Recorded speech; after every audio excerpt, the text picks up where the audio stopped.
بسم اللہ الرحمن الرحیم۔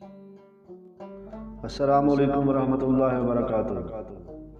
ایک نصیحت جو ہم سب کے لیے ہے۔ ایک شخص دریا کے کنارے بیٹھا تھا۔ کچھ لوگوں نے پوچھا حضور کیا کر رہے ہو؟ تو وہ بولا پانی کے ختم ہونے کا انتظار کر رہا ہوں، جب سارا پانی ختم ہوگا تب دریا پار کروں گا۔ تو وہ لوگ ہنسنے لگے اور کہنے لگے کیسی بے وقوفی کی بات کر رہے ہو، پانی ختم ہونے کے انتظار میں تو تمہاری زندگی ختم ہو جائے گی، گزرنا ہے تو ہمت کرو اور گزر جاؤ۔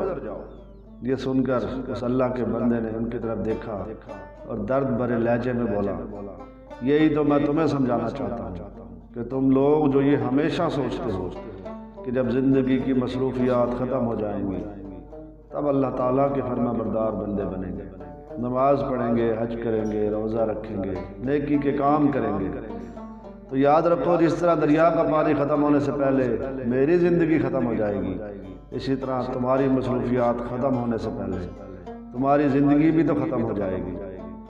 اگر اپنی آخرت کے لیے کچھ کرنا ہے تو پھر ہمت کرو اور کر گزرو، کیونکہ جو کچھ بھی کرنا ہے تم نے خود ہی کرنا ہے۔ وقت اس پانی کی طرح گزرتا چلا جا رہا ہے جو لوٹ کر نہیں آئے گا۔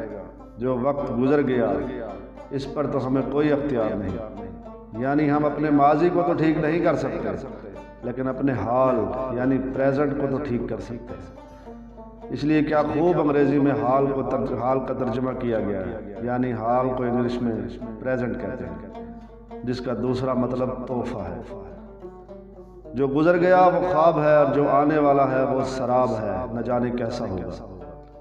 آپ کی طاقت حال ہے، اس پر توجہ دیجیے اور اس کو بہتر کیجیے، اس سے آپ کا حال بہتر ہوگا۔ نہ صرف حال بہتر ہوگا بلکہ ماضی بھی بہتر ہونے لگ جائے گا، اور جب حال اور ماضی بہتر ہوں گے تو آٹومیٹکلی مستقبل بھی روشن ہو جائے گا۔ اپنے مستقبل کی فکر میں حال کو نہ بھولیں، جو آپ کی طاقت ہے، جو آپ کے لیے پریزنٹ ہے، ایک تحفہ ہے۔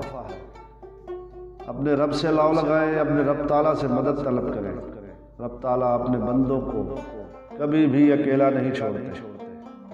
رب تعالیٰ ہم سب کا حامی و ناصر ہو، ہمیں آخرت کی فکر اور دین کی سمجھ عطا فرمائے۔ السلام علیکم ورحمۃ اللہ وبرکاتہ۔